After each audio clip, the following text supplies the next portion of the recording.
Taking kanina kahapon. Oh, sino naman tong statue rito? Dito sa Central Park. Huh? Ah, look at that, huh? Ayan, Trump din. International Hotel. Wow, it's such a big park pala just to go around it. So this is yung pahaba na paakyat naman ngayon. We came across and then this is going up naman. Ganyan. Up to I don't know which street. I think 90 plus street eh. So it's like mga 40 blocks yata to eh. I believe kasi we start at 59th. Laki ng Central Park. Laki, no? Laki pala niya. And it's right smack in the building in the middle of Manhattan. So very right in the middle. All these buildings you see, mga mamahalin na luxury condominiums and townhouses. Yeah. Palagay ko, boy, when you're retired, you can also be a blogger like me, ha? To be a blogger, you have to be talkative, eh. Pwede siyang Tourist guide. Pwede rin siyang blogger. Alam mo, magandang pang-vlog itong GoPro because you're just holding it like a candy. Actually, hilig ko noon maging professor of history. Ah, really? Kasi political science major ako. History, political science major sa Lasal. You know what I can remember? The last time I came here, most of the yellow taxis are big cars. Now they're smaller. Smaller, Wala na yung mga luma eh. Yung Okay. I noticed that. Caprice, yung mga ganyan. That's a big change, ha? Ngayon yung mga whatever, basta yung mga cheaper sa gas, ganyan. Right. And before, I remember it's hard to ride taxis here because the taxi drivers are terrible. So here, gusto mo pa dadaan tayo to cross to the other side? Yeah, just by car, yeah. Here. So, kasi ang haba ng Central Park, so in the middle, may daan na you can go to the east side. By car? Yeah, where they're galing. right And now. then bandang 94th may museum doon. Ano doon? Doon, yung natural That's why, see there, sabi east side. So, dito sa east side. Yun ang isa pang familiar sound. The sirens here are all over Manhattan. Ng Mount Sinai. Ambulance of Mount Sinai Hospital. But do you have any idea how big this Central Park is in terms of hectares? Acres dito. Acres. Tingnan mo, No, never mind. Okay na. Uy, okay yung ano mo yan. Cellphone mo. I see my cousin there on your phone, Ang ganda mo dyan, cousin, In love talaga si boy sa'yo. How large is Central Park, New York City? How many acres? I think it's big, The surface area of Central Park is 1.32 square miles. Oh, wow. How big is that? How many hectares is that? Yeah, galing. You can talk to your phone. Hindi na ako naintindihan. Ano, 1 point ano? Acres na lang hindi niya naintindihan. How many acres is Central Park? How many? How many acres is Central Park? 840 acres. Oh! According to Britannica.com, Central Park, largest and most important public park in Manhattan, New York City. It occupies an area of 840 acres, 340 hectares, and extends between 59th and 110th Streets, about 2.5 miles to 4 kilometers, and between 5th and 8th Avenues, about 0.5 miles to 0.8 kilometers. Oh, that was a good information, Google. Oh, it's really it's really big, Yeah. So 40 blocks nga. Wait a minute, I don't know that application, That's Google? Google. You can ask a question in... May microphone, sa search niyo, to the right. Is that a Samsung? Samsung Galaxy Note 9. I didn't know I could do that. Yeah. Oh, maybe I can try it later, Tingnan mo. Pagka may microphone, ayan. Yeah, I'm sure because... Voice control. Yeah, because I have a Note 9 too, So I didn't know that. Yeah. So you can ask questions, any question that Google will answer? Yeah. Oh, I want to try that. Supported ba yung Google sa Pilipinas? May Google Philippines ba? I guess so. Yeah. They're 840 acres. Okay. Or 340 hectares. 340 hectares. Wow, that's huge. No wonder. Grabe, laki nun, You know, a golf course, a championship golf course, is basically only 70 to 80 hectares. Oh. Grabe. This Central Park is really huge. Yeah. Unbelievable. No wonder it's so famous. No, I couldn't really believe it's going to be that big. Imagine 3 times of a championship golf course. Unbelievable. That's huge. Huh? Yeah, valuable land. That's why. In the middle of Manhattan. So that's why my question was really something that I have to find out. Vietnam Camry, very sporty. So are we still inside the Central Park? Yeah. Yes. Yeah, we're going to the east side. Oh, but how come there are some tunnels? Are we on top of a mountain? No, that's a bridge. So on top is where the people walk. Yeah. Imagine inside the park there's a tunnel. Yeah. We're under the bridge. where Right, the right. pedestrians My are. first time to get into a park Yeah, with a we're in the tunnel. That's just showing how big this Central Park is. It's so busy. So here we're at the east side of the Central Park and we'll turn and go downtown. I never knew that. I thought it was just a small park, huh? Yeah, Manhattan. So I have to go back to New York. Maybe my wife can save money so I can stay at the plaza. Oh And my God, she pays so $1,000, or maybe one of my rich daughters, Loralee, she will treat me even just for an overnight to stay at the plaza.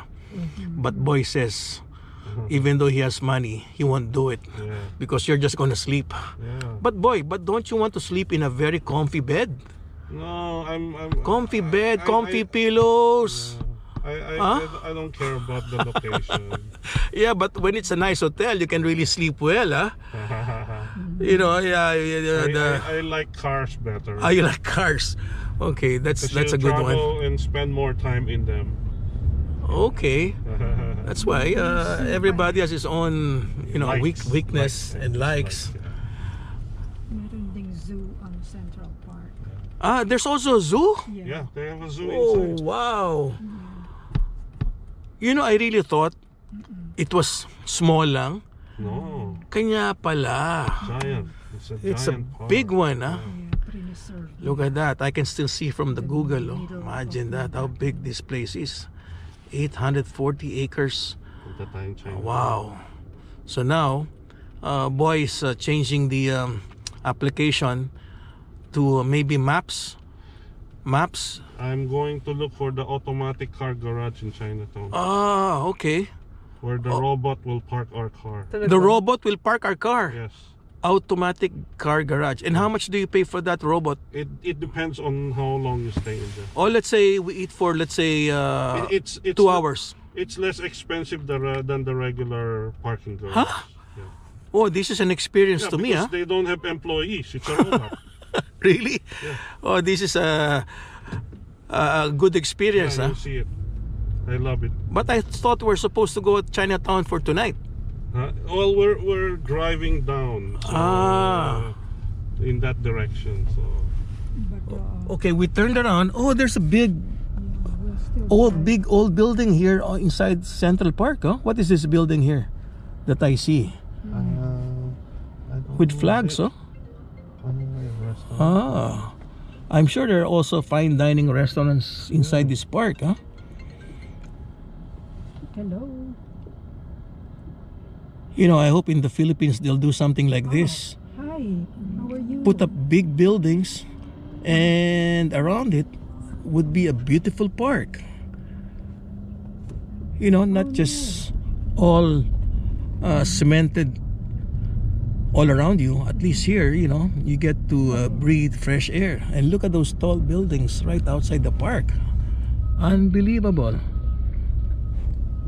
Okay, thank you. Well, This is unfortunately, in the Fifth Philippines, they just want to make money. This is Fifth Avenue, so we're gonna go down straight and we'll pass by the President's Building. Ah, And all the expensive shops Imelda Marcos shopped in. Thank you. what is the most famous street? Is it Fifth Avenue? Fifth Avenue, Park Avenue, Broadway. Okay, all Fifth the- Avenue, Broadway. Yeah. Okay. Okay, what about the 42nd Street? Is that famous? 42nd Street, yeah, that's famous. Yes. Okay, why is it famous? Is it because of the shopping? That's the entertainment section, Broadway. Ah, Yeah. so Okay. 42nd and Broadway is the entertainment section. Yes, yes. What about the fifth? What is Fifth it? Avenue is more known for the high-end shopping. Okay. High-end places. shopping and high-end hotels also. Boy. And you have all these expensive townhouse and condominiums. Isn't? Further Okay. down, you'll pass by Okay. Empire State Building. Oh, I see. Yeah. Delicious. Oh. So for you, what is the most expensive Delicious chips. hotel here? Chips. Oh, Orchard? maybe With your experience, what's the most I expensive? don't stay in an No. expensive hotel, but I think like Waldorf or Astoria. Yeah, you know, we were supposed to go there 2 nights ago, Yeah. and we walked for at least about 1 hour. Unfortunately, it was closed. Oh, We had to walk for 1 hour. They're undergoing renovation. Yes, yes. That's world famous, Waldorf Astoria. Did you know that Waldorf bought out Mandarin in Las Vegas? Oh yeah, It's now Waldorf Astoria in Las Vegas now, the former Mandarin. yeah. We're talking very big money here. When you say most expensive, is it more expensive than the Plaza? Cost you over $1,000 a night? It might. I'm not too sure, but it might. I think they would be. Oh, Yeah. all The right. plaza is not totally 8 a a.m. hotel is okay anymore. with It's me. part residential. Yeah. Ah, Yeah. all right. So you can actually buy a unit there, huh? Yes. Oh, wow. So those guys living there, they must be And they're filthy very rich. and that's a very good location. You're right in the middle of Manhattan. You can walk anywhere. Take the And- subway. You don't need a car. And you have a Central Park. And you have the Central Park right across.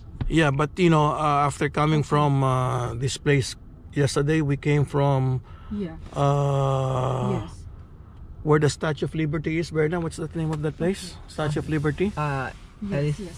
Ellis Huh? Island ba? Ellis Island? No, How that long is particular this area. contract? There's a Battery name. Battery Park? A Battery Park. Battery Park. You know, I saw very nice buildings there, but I think they were more of offices, no? Yeah, that's part of financial district. Ah. down there, downtown. How come So the I buildings they won't look be new? A lot of new buildings. They have Oh. reclaimed Dr. Pepper. areas, and they set up like really new financial buildings down there. Are there also condominiums there? Yes. There Oh, are. okay. Well, choosing between looking at the bay or looking at the park, I'd rather settle for looking at the water. No water. Yeah, because normally when there's water, there's sunset. Oh, so many hot dogs here, huh? Yeah. Look at that. You know, if you run out of cash, just go to a hot dog stand. That's it. This is a nice building in front of me. What is this building the again? plaza. Ah, that's the plaza. No wonder it looks very nice. Okay, so that's the plaza where you stay for $1,000 a night. Again, it's part of the Accor family, No problem. and which is one of my weaknesses. If I can't afford it, I'll just take a beer or a coffee there and enjoy the ambience the whole day. Look at it, huh? It looks like a castle. Very nice angle from here. Yeah. Yes, I'm used to the Okay, craziness. I've seen the plaza, so that's it for my blog. Okay. And we're going to Chinatown. Talk to you